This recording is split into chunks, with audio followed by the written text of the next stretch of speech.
Our next guest is a Wilmington resident by the name of Larry Field.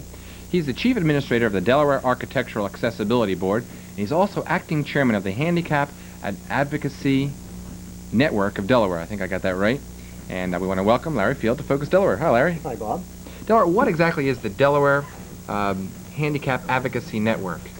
Well, right now, Bob, it's a proposed organization, a group of people that are working to try to establish an organization to protect, promote, and advance the rights of people with disabilities. Mm-hmm. Now, how do you endeavor to protect and promote the rights of people with disabilities? Well, the main thing we want to do is promote the information sharing of issues that affect disabled people. We think that people need to be informed, particularly disabled people. They need to be informed about what their rights are. Many of them don't know. Many of us don't know. Mm-hmm. And if they're in jeopardy, they need to know that. But basically, informing people, I think, is the key to protecting rights. In terms of the federal and state legislation that's been passed? That's right. Passed, and some of it's in jeopardy right now, so we think it's a particularly good time to be addressing this.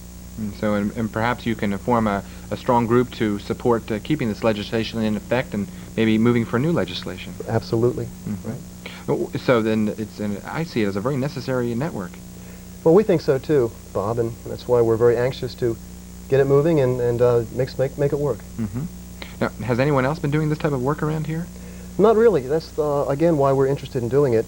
And Delaware has a lot of very disability-specific kinds of organizations, the Easter Seal Society, United Cerebral Palsy, and many other good organizations that address a specific kind of disability. But there is no consumer movement of disabilities that crosses disability lines and unites people that have various kinds of handicaps, such as visual problems and mobility problems or hearing problems. How have you been doing so far, Larry?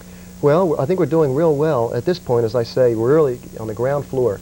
We have a group of about 25 people statewide that have been meeting and planning this organization, and we're on the verge right now of going public with it and inviting everyone else to become a part of it. What sort of activities do you have planned for the future? Well, one of the principal activities that we have planned is scheduled for this Saturday, March 6th, and that is the kickoff meeting for this group called the Handicap Advocacy Network of Delaware, Incorporated. We call it HANDY.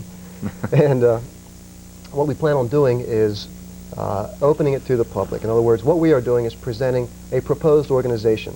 And anyone that comes to this meeting on Saturday will be a charter member of this organization. We'll have the opportunity to either adopt what we're proposing, to amend it, reject it, whatever. We're opening it up to the people, both disabled and non-disabled, to see what they think about what we're proposing. Mm-hmm. Now, how can people contact you? An address and a phone number?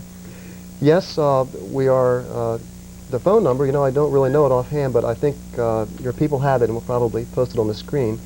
The mailing address, again, I'm not sure the zip code, so why don't we hold off on that, and maybe you'll be able to show it to the people. Okay.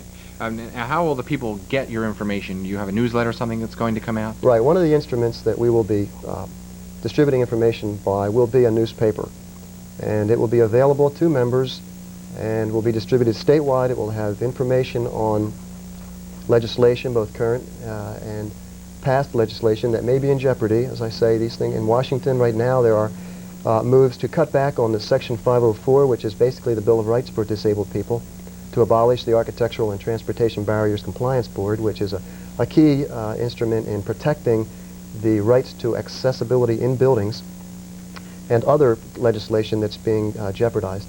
But the newspaper will also include employment opportunities, calendars of events, and items of interest to people with disabilities. We're professionals in the field also. Mm-hmm. What do you recommend to the viewers to do to help keep this legislation in effect in terms of the accessibility of various architectural buildings to handicapped people? Well, the most important thing really for people with disabilities is to unite and form a political force. Over the years, disabled people have tended not to become involved politically. And as a result, we really right now are in political disarray. And this is our attempt to become unified and become a political force. This is a political country, and unless we can affect the legislation and the political process, we're really not going to be able to protect the rights and promote the rights and help able-bodied people who don't normally think about these things recognize that these are important issues and are key to the American philosophy of equal opportunity, too. Mm-hmm. And you've spoken about the legislation that is in jeopardy.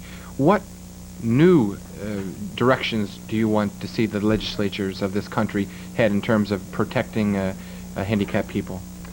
Well, I think the basic legislation has been put in place on a federal level, and that would be the Architectural Barriers Act of 1968, which guarantees access to federally funded programs, the Rehabilitation Act of 1973, which reinforces it, the Education for All Handicapped Children Act, which guarantees the right to equal education. These are the key pieces of legislation that will create equal opportunities. Over the years, the buildings have been made accessible over the past 12 years, and if this continues, we will have an accessible environment that people, regardless of their physical abilities, will be able to get around in and work in and fend for themselves. We're looking for independence. So, but if there was any legislation that I could promote, I think it would be perhaps an equal rights piece of civil rights legislation for handicapped people. Mm-hmm. Now, Larry, you're the Chief Administrator for the State Architectural Accessibility Board. Right. What is the scope of your responsibility in connection with that position? Well, the Architectural Accessibility Board is a state agency that's charged with assuring that state-related projects, that state-owned and state-financed construction projects or state-leased locations, are safely and conveniently accessible to people with disabilities.